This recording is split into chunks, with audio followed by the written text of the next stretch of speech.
Hello, this is Scott in the system, and today our guest is Devon Lawrey, a speech therapist in the Grand Rapids, Western Michigan area. Thank you for coming today.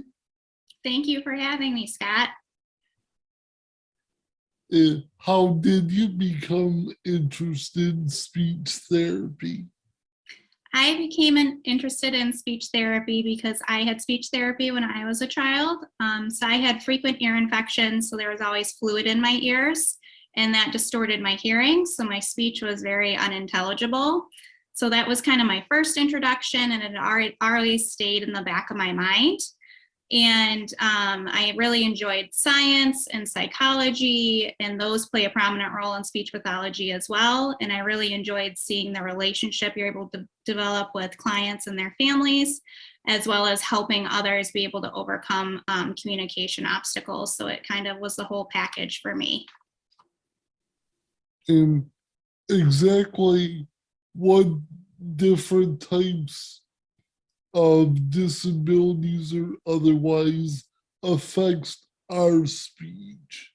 Being I have cerebral palsy, Mm-hmm. and I know a lot of us require it because even I had it way back in the day in the dark ages. I don't really recall it personally, but I know I had to do it. Yeah, so we see speech sound disorders in children with certain developmental disorders, nervous system disorders, like you mentioned, cerebral palsy, and sometimes in genetic disorders as well, like Down syndrome. So children with those disorders sometimes will have require speech therapy. And then it's also linked to cleft palate. So that's where your soft and or hard palate in your mouth, like the roof of your mouth there, doesn't form fully. So there's a gap. Maybe due to hearing loss, or if there's any kind of brain injury or like a stroke, or when individuals have difficulty controlling the movements of their mouth, those can all be reasons that a child starts speech therapy. But oftentimes we also don't know what the reason is. So there's a whole gamut of, it could be any of these things, or we could have no idea why a child needs speech therapy specifically either. Okay. Do you have like a certain percentage of kids with this issue or those with that, or is it just random depending? So for most children, it's unknown. And then we do see a small percentage of those other areas I talked about as well. I see. What age range are your customers or those that you service generally? Yeah, my clients are anywhere from about 2 years old to 18. So we have quite a wide range that we see. But I would say the vast majority of clients are about 3 to 7. That's probably our most concentrated population, but we do see that whole gamut from 2 to 18. What areas do you treat? So my focus is on speech sound disorders. So helping children make their sounds clearly so that their conversational partner can understand them. So everyone's voice is important, and they should all be able to communicate their thoughts and feelings clearly. So that's kind of why that's my passion and that's my focus. I do also treat language disorders. And within my practice at Mitten Speech Therapy, we treat speech disorders, language disorders, including expressive. So that's like what you're speaking, receptive, what you're understanding, and pragmatic is that social piece of language. Stuttering, as well as voice disorders. And we have 3 SLPs in our office, myself included, and we're all very knowledgeable in the broad field of speech language pathology, but we do have areas that are kind of our focus or our specialty as well. As I recall it, I had trouble with like L's and S's, I want to say. Are those sounds common? They, Mhm. Yes, those are really common ones to work on. I Okay. would say S, L, and R are probably the ones I see most commonly. Well, yes. Mhm. I really don't know how I recall this being, I was quite young, so that's fascinating within itself. Yes, something stuck with you. Maybe you had a fun working on it and it kind of stuck with you over the years. Tell about us about your virtual services. Absolutely. So I've been providing services via teletherapy for the last 5 years. And we work mainly with clients who have speech sound disorders, language disorders, and fluency disorders, but we see a few other disorders as well. And we even see some really younger clients. And so that is an interesting setting where we're doing a little bit of parent coaching, and they might be playing with toys in their own home. And we're kind of talking and helping encourage speech and language skills while also telling the parents what they can be doing to help carry those skills over when they're at home as well. And so we have lots of activities we use to help keep the children engaged, and parents are usually really surprised by how successful and excited their child is to attend speech virtually. And so one thing that I like to do is use a green screen, and I'll show you how I do that. So I can change my background here.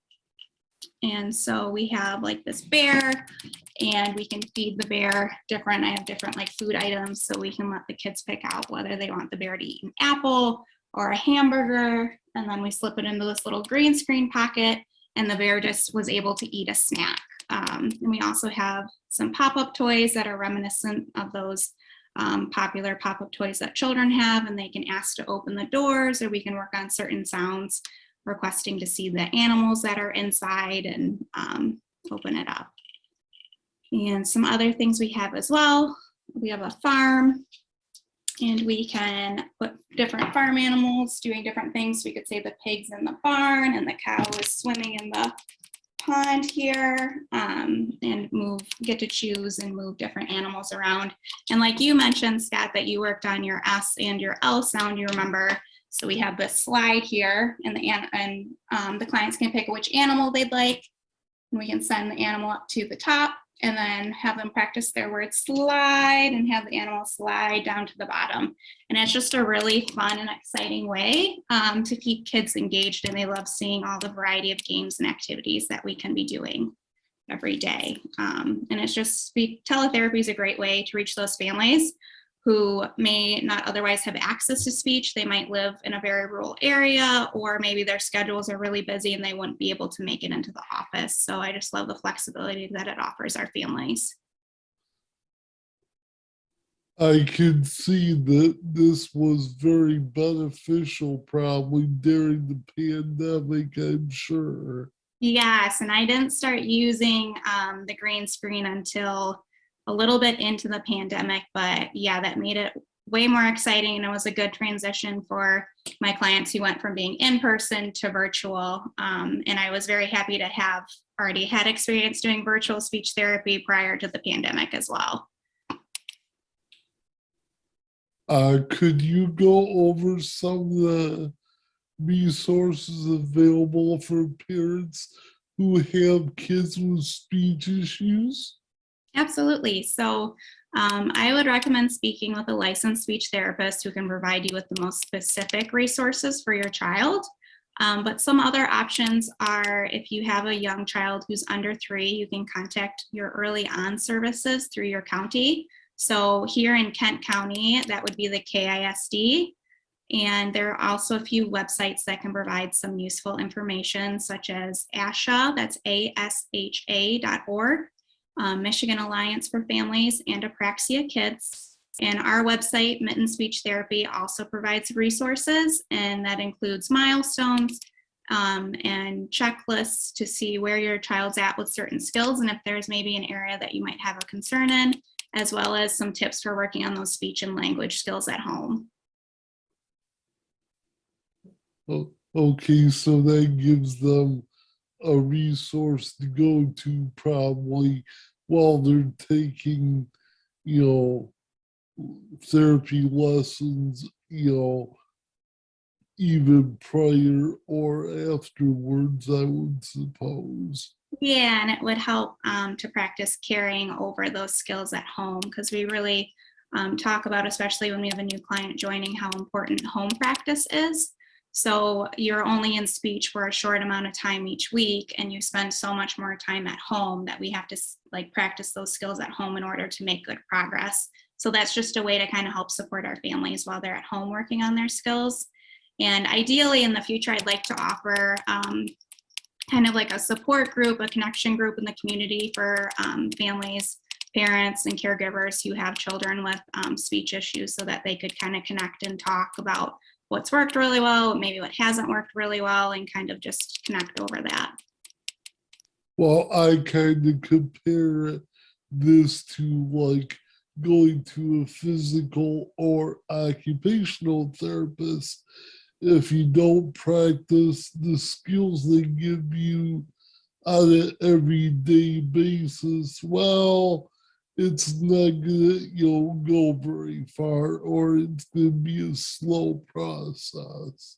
Yes, absolutely. So we always try to come up with things that are easy for families to fit into their schedule to make sure that they are successful at being able to do that home program. What are your credentials as a speech therapist? Well, to be a speech therapist, you attend grad school in speech language pathology, and that's where we learn a variety of communication disorders and their treatments.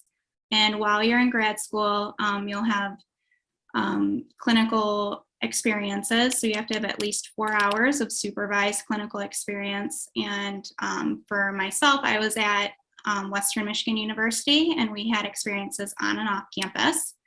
And some places it's just off campus. It just kind of depends on your university. And then towards the end of grad school, or right after graduation, we take the Praxis Exam, and that reviews all your knowledge and your skills. After you pass that, you can apply for your clinical fellowship, and that's a supervised position where you receive feedback and you're observed for 9 months if you're working full time, and then if you're working part time, it's stretched out longer. And after your clinical fellowship's completed, you'll have a certificate of clinical competency, and that means that you can work independently without being supervised. And then you'll be licensed in your state that you live and also the state you work in. So usually that's one and the same, but with teletherapy, sometimes you might be working in a state that's different than the one you live in. And each state has different requirements to gain your license, and also different continuing education hours as well. So for Michigan, we have to have 20 hours every 2 years of continuing education.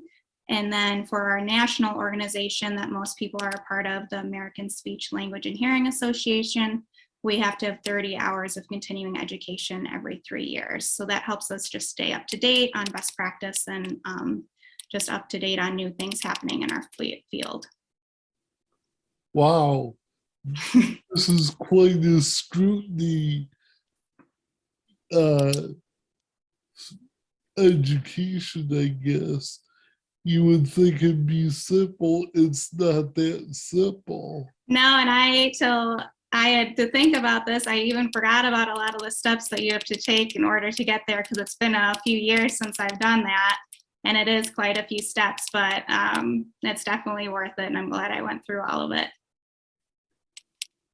Could you tell us about your pricing? Yeah, so Mitten Speech Therapy is mostly private pay. We did just become a network with Priority Health, so we're hoping to offer that to our clients very soon. But we are private pay, and we keep our rates lower than most other offices in the area, because a lot of times insurance unfortunately doesn't cover a ton of sessions for speech therapy. So this allows those families that maybe only are covered for a limited number of sessions to be able to afford the sessions afterwards, because after that coverage runs out, then they have to start paying out of pocket. And if you're at an office that charges a lot of money, then it might be hard to pay for those sessions. We want families to continue to be able to do that. So we try to offer lower rates than everywhere else in the area, so that families can continue to receive services. And we also offer no charge consultations. So before starting speech therapy, we can hold a consultation in person or virtually. and that allows our families to come in or meet with us virtually, but they can meet with their speech therapist, ask any questions they might have, and talk about any concerns they have about their child's speech and language skills, and talk about what kind of goals or things they'd like to see from therapy. And so it gives them, families, an opportunity to make sure that our office and our speech therapist would be a good fit for them and their family before we even start services. Yeah, so this is definitely not something you would go to a doctor and get a script for type thing. No, you wouldn't have to. Since it's private pay, we'd be able to start right away, and you wouldn't have to worry about getting a referral or a prescription from a doctor to start, which is nice that you can get started right away. Okay. And what is the URL again for your website? It's mittenspeechtherapy.com.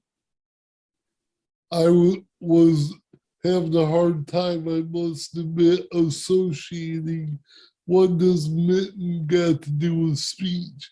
And I realized it was because that's the shape of Michigan. Yeah, so that was kind of my inspiration for the name of the practice. And I do offer, since I started offering virtual services across the state of Michigan as well. Yeah, so that's a great, idea, I would think, for branding purposes. Mm-hmm. Yeah, it's a fun one. Well, thank you so much for coming today. Thank you for having me, Scott. I appreciate it. Before we go, is there anything else you would like to tell our viewers? Just if you have any questions about your child's speech and language skills, feel free to reach out either at Mitten Speech Therapy or reach out to a licensed speech language pathologist so they can help you figure out what, if your concerns are something you should look further into and you should consider starting therapy right away, or if there's anything else you can be doing to help support your child's speech and language skills develop. Now, is there a source parents could go to check out, like a rating on therapists in their given area? I don't think so. That would be really nice though. I know it's really just based on Google reviews right now. But I don't think there's anything that specifically kind of rates or reviews speech therapists. That would be a great idea for a website though. Yeah, that way parents could pick and select more who they would think be accommodating. Yes, and who would be treating, like who would specialize in the area they're looking for. Yeah. Well, thanks again for coming. Yes, thank you, Scott.